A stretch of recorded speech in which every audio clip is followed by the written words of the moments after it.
Hello everyone. Let's talk about registers.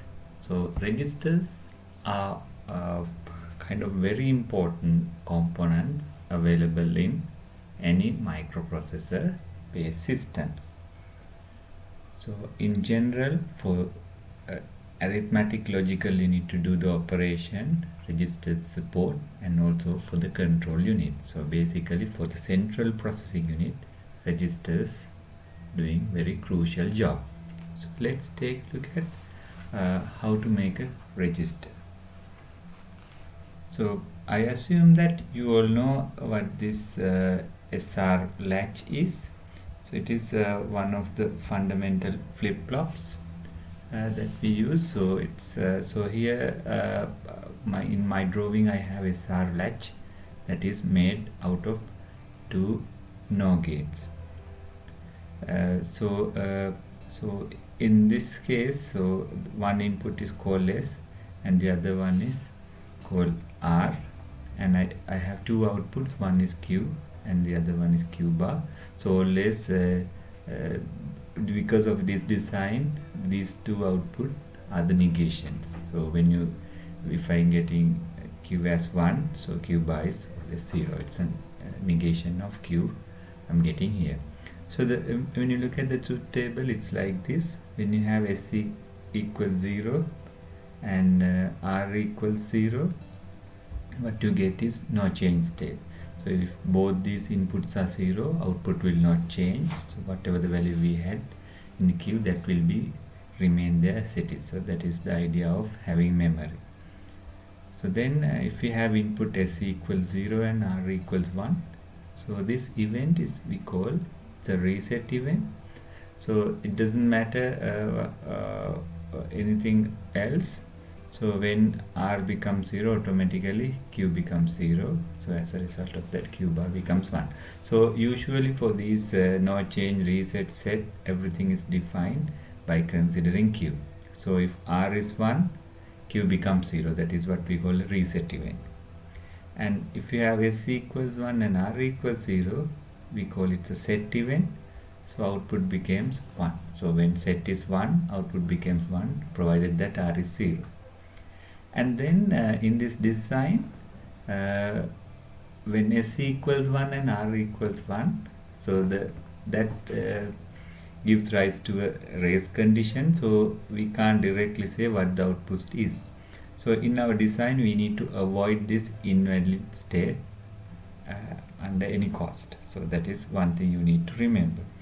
Now in this SR latch, so S and R works nicely, but it's good to have some enable line. So unless this enable line is on, we don't do anything. So let's try to add an enable line. So that can easily be done by adding two AND gates here.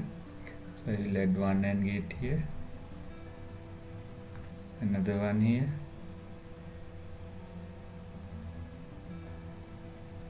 okay. So then this is my new S, and this is I will call it the enable line. Then I have reset. So see this now. So in case if you have enable equals logic 1, that means this pin and this pin becomes logic 1. So whatever the input coming from here, that will be propagated here without any issue. So the same here, when R is 1, when E is 1, so R value is propagated here. So after that you get same result. But consider situation where E is 0. When E is 0, value over here becomes 0 and value over here becomes 0. So for AND gate, if one of the input is 0, so we know that for sure this value becomes 0 and this value becomes 0. So when you have 0 and 0 input to the system, so it's like 0 and 0 input to the system, we get no change event. So basically if E is 0,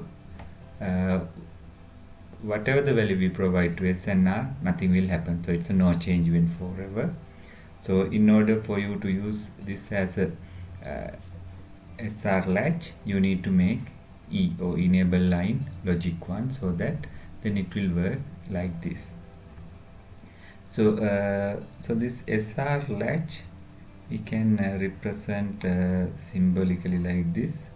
So you have S input, and then you have R input, and also you have enable input, so that you have output Q and Q bar. So it's Q and this is Q bar. So this is SR latch. Okay. So now we are going to look at some other device. So this device is called a D latch. So you see that so this is the familiar one what you had here. So this is the familiar this SR latch with enable line.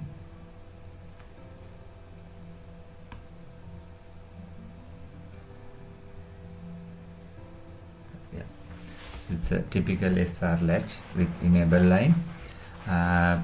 So now what we have done is we have added some kind of additional NOT gate here. So when you have this additional NOT gate, always what happens is that value of S is negated and provided as R.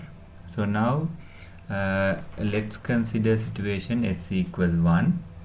So if S equals 1, at that time you will get R equals 0. So S equals 1 and R equals 0 is a set event. So at that time you get logic 1 here. So I'll repeat it. So in this event, let's consider value of D is 1. So in that case S becomes 1 and R becomes 0 because of this NOT gate. So provided that enable is logic 1, of course. If enable is logic 1, this will be propagated to in this side. So you get S equals 1 and R equals 0, that is a reset event. So the output becomes 0.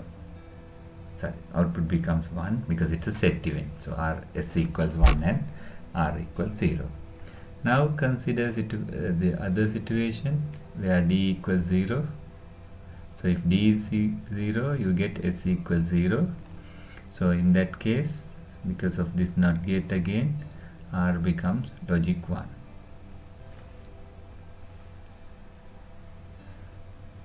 Right.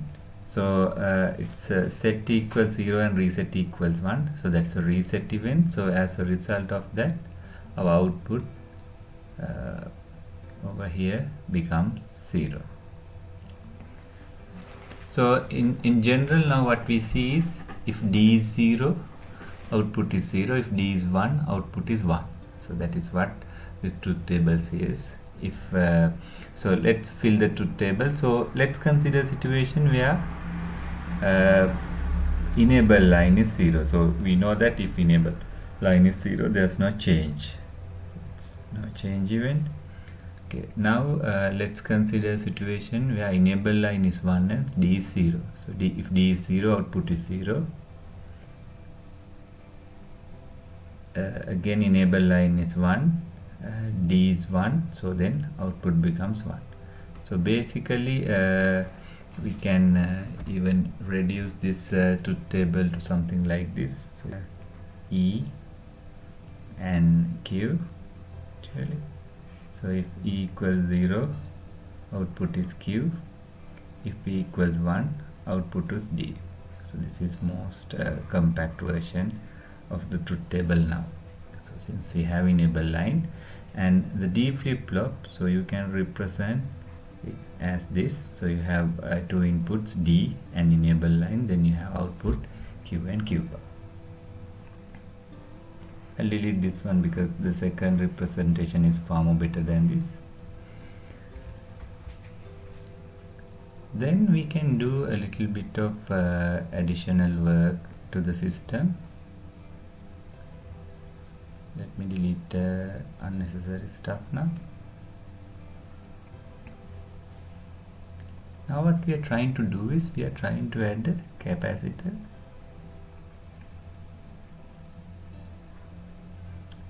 a small resistor here. So this is now our new input. Now you can see that this input, if you provide DC, that will not transfer to this capacitor. So in order to get something transferred, you need to have voltage change over here. So now in previous case, whenever you have logic 1 in enable, output changes. Now you need to have clock pulse. So whenever you have rising or falling edge, it starts sending the signal. Otherwise this will not transfer signal to the capacitor. So this kind of device we call D flip-flop.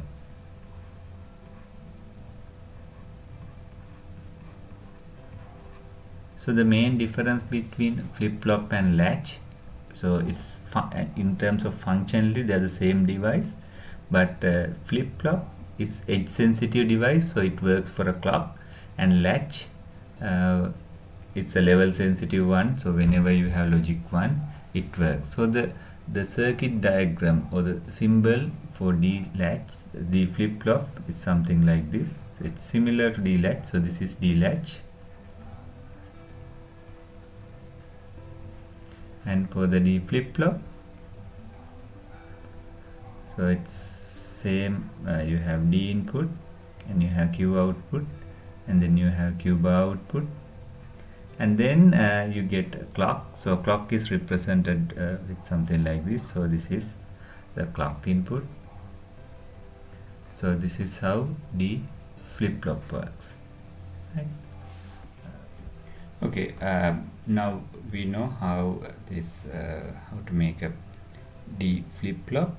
Now let's consider to making one single bit register. Now when you talked about single bit register, so first of all I will talk about some of the properties of the register. So register, so if it is single bit, so it's a box again. Then you need to have method to send data, so that is D pin, and then you need to have mechanism to enable or the load data to this one, so that's another input. Now remember that when you have your D flip-flop, so it's similar to this one, right? So you have D, and then you have Q, and then you have clock. Now keep in mind that when you connect a device, clock device to a system, there's a system clock, so that is keep on producing clock pulse. So it's a periodic clock pulse, it's always happening. Now if you directly use D flip-flop as a register, that will not work, because since the clock signal is provided periodically at a very fast rate, so whenever you change the D, output changes.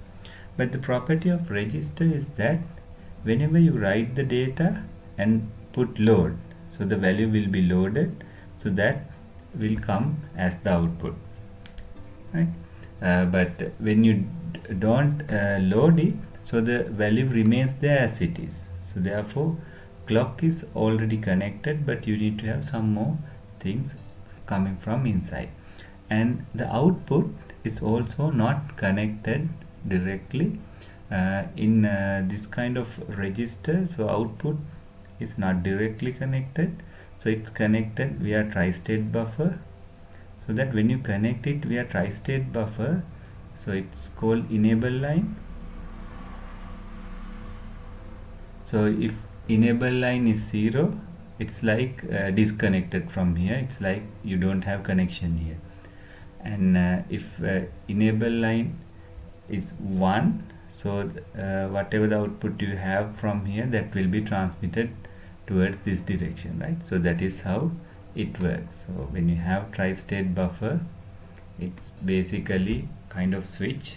When it is enabled, value will be transferred, and when it is enable is 0, it's like very high impedance, there's no connection between output from this device and from the other side, right? So in order to make 1 bit register out of D flip-flop, so the first thing we need is we need to modify our output. So it's not like this, Now you need to have tri-state buffer here. So it's a tri-state buffer. It's like a switch. That switch is controlled by this enable line. So when enable is 1, so this side of the switch is connected, so the D flip-flop output is connected to the real output. I will write as output, and this is D Q. Right? So Q is connected to the output. This when enable is 1, otherwise they are not connected. It's like a physical switch you have. Then we need to provide other features to this system. So one thing is that we need to have this data always connected to D input, because that we need to keep on feeding it. So in order to do that, I will take this D here. So this is my D input, and then here I will put an O gate,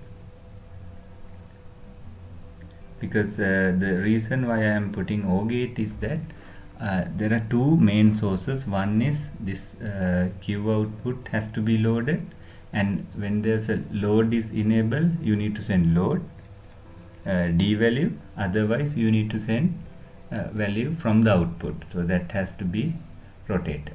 So therefore I will put O gate, so because I'm getting two inputs, and then I will put two AND gates. This is also AND gate.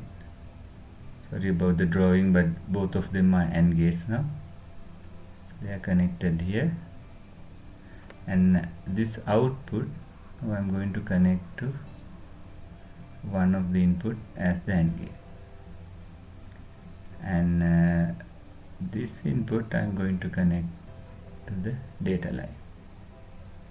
This is my data input, and this is an AND gate, right? Now then what I will do is I need to have load input. So load input, let's say when load input is 0, I need to send data from here. Right? When load input is 1, I need to when load input is 1, I need to load data from D, otherwise I need to get data from the output. So therefore I will put a NOT gate here and connect it here, and this is my load input, and I will connect this to here as well. Now let's consider situation where load equals 0. Now let's see what happens. So when load equals 0, what we need to do is we need to get output from here D without changing anything. Okay, let's see when load is 0,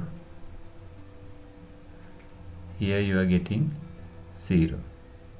So since you have an AND gate and 0, you don't get anything from here, you get 0. So nothing coming out from this one. And since load is 0, here you get logic 1.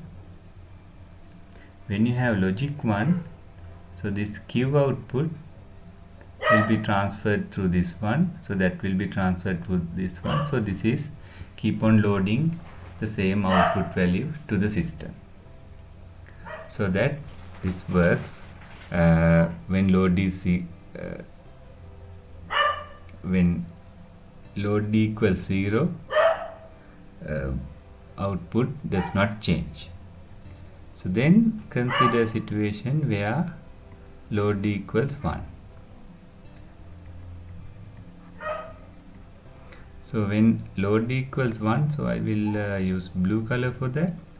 So when load equals 1, so in that case you get logic 0 here. So when you get logic 0 to the one of the pins of this one, so output, previously it was Q, now it is 0. So you don't get anything from this side. So that means from Q output you are not getting anything. But in that case, since load is 1, this input becomes logic 1. So since this input becomes logic 1, output is basically D value. So D value is sent to this one, and that will be transferred, that will be loaded here. So whatever the value you have, you will get this as the output.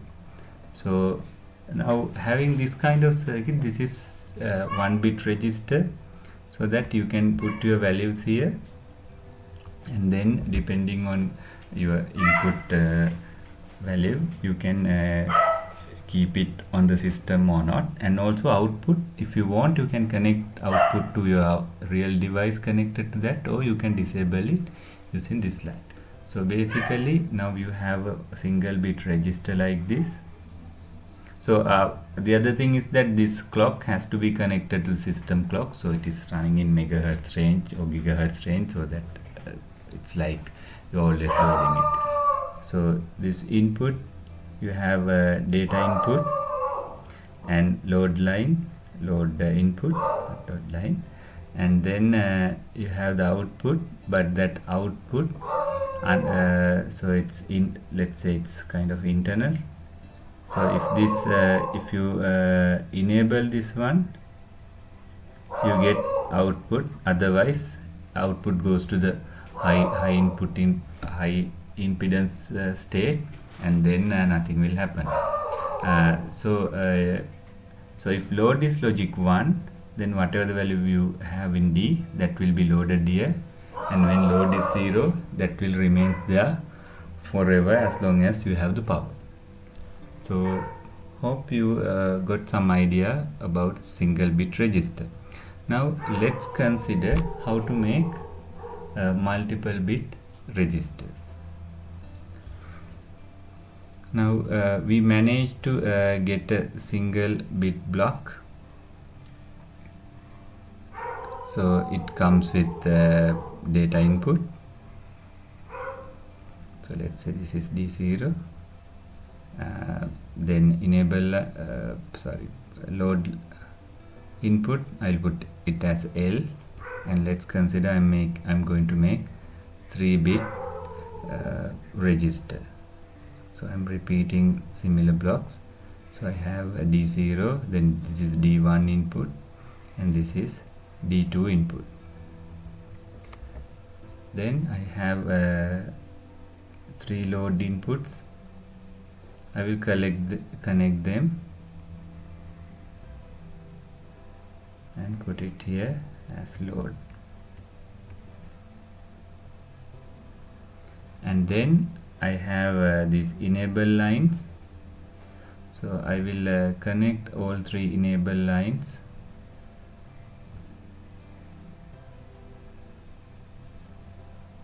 and send it as enable.